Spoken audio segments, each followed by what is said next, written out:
Kata falsafah atau filsafat dalam bahasa Indonesia merupakan kata serapan dari bahasa Arab, yaitu falsafat, yang juga diambil dari bahasa Yunani, yaitu filosofia. Philos bisa berarti mencari, cinta, pecinta, dan sophia berarti kebijaksanaan dan bisa juga diartikan sebagai kearifan. Kebijaksanaan artinya kebenaran sejati atau kebenaran yang sesungguhnya, sehingga art harfiat filosofia adalah seorang pecinta kebijaksanaan atau filsafat, arti hasrat atau keinginan yang sungguh akan kebenaran sejati. Dari kata tersebut, kita dapat mengerti filsafat secara umum. Filsafat adalah suatu ilmu meskipun bukan ilmu fak biasa, dapat berusaha menyelidiki hakikat segala sesuatu untuk memperoleh kebenaran.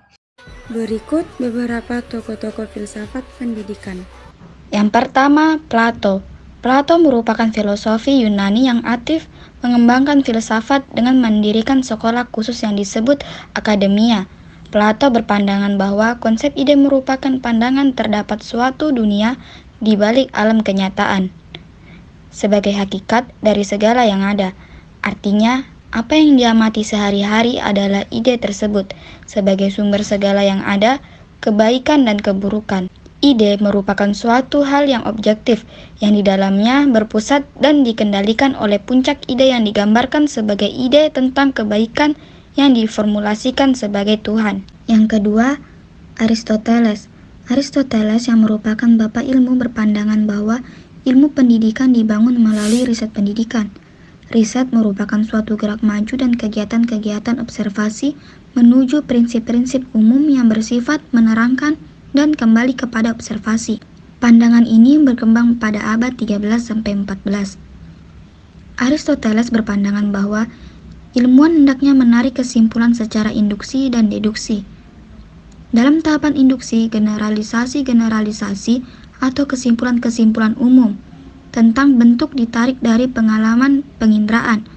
Selanjutnya, kesimpulan yang diperoleh dari tahapan induksi dipergunakan untuk premis-premis untuk deduksi dari pernyataan-pernyataan tentang observasi. 3. Johann Amos Comenius adalah filsuf pertama yang memperhatikan dan memberikan konsistensi terhadap orientasi pemikiran filsafat pendidikan.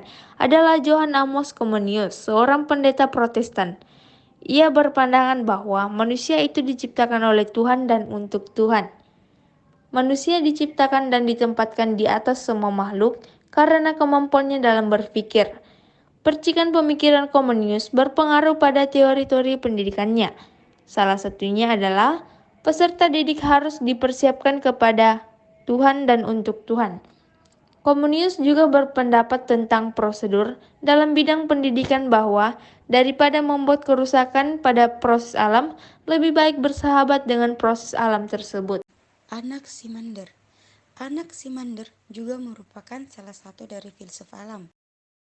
Anaximander memiliki pandangan yang berbeda dengan Thales, yang mengatakan air adalah asal dari kehidupan. Pendapat Anaximander mengatakan bahwa hanya ada satu asal dari semua yang ada, dan itu haruslah bersifat tidak terbatas. Ini menjadi sebuah antitesis dari Anaximander untuk Thales, karena pertanyaannya adalah bagaimana air dapat berubah menjadi api. Maka diambillah kesimpulan bahwa air memiliki batasan, sedang asal muasal itu haruslah memiliki ruang lingkup tidak terbatas dan dapat bergerak.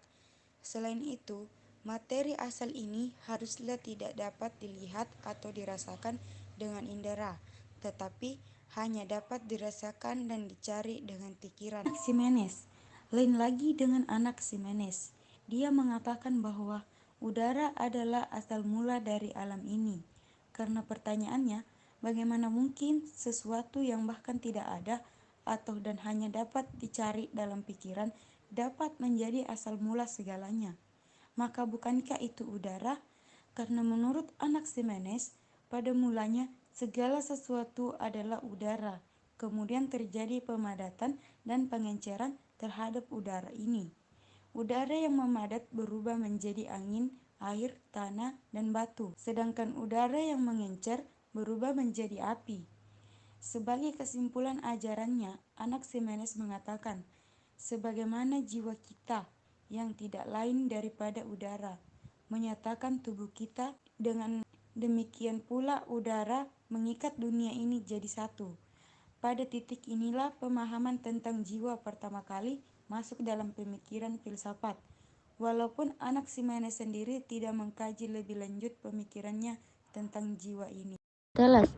Thales adalah orang pertama yang diketahui melakukan proses berpikir dengan cara berfilsafat.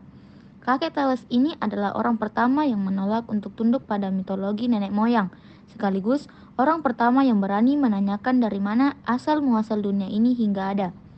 Thales menawarkan pola pikir yang mengatakan bahwa air adalah asal-usul dari dunia ini.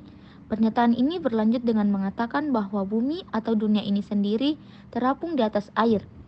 Dapat diperolehnya dengan menerapkan pertanyaan tentang dari mana alam ini berasal dan apa yang menjadi penyebab penghabisan dari segala yang ada. Thales mengatakan bahwa unsur terpenting untuk setiap kehidupan adalah air. Tentu saja, karena semua makhluk hidup butuh air, bahkan tanah akan mengalami kekeringan jika tidak ada air, dan kebanyakan makhluk hidup akan mati dalam situasi seperti itu. Premis ini akan menjadikan air sebagai asal dari segala sesuatu, karena tanpa air, segala sesuatu dapat dikatakan akan mati, dan itu ketiadaan air pastinya akan menjadi penyebab penghabisan dari segala yang ada. Air dapat berubah menjadi gas seperti uap dan benda padat seperti es. Sederhananya, air dapat menjadi apa saja.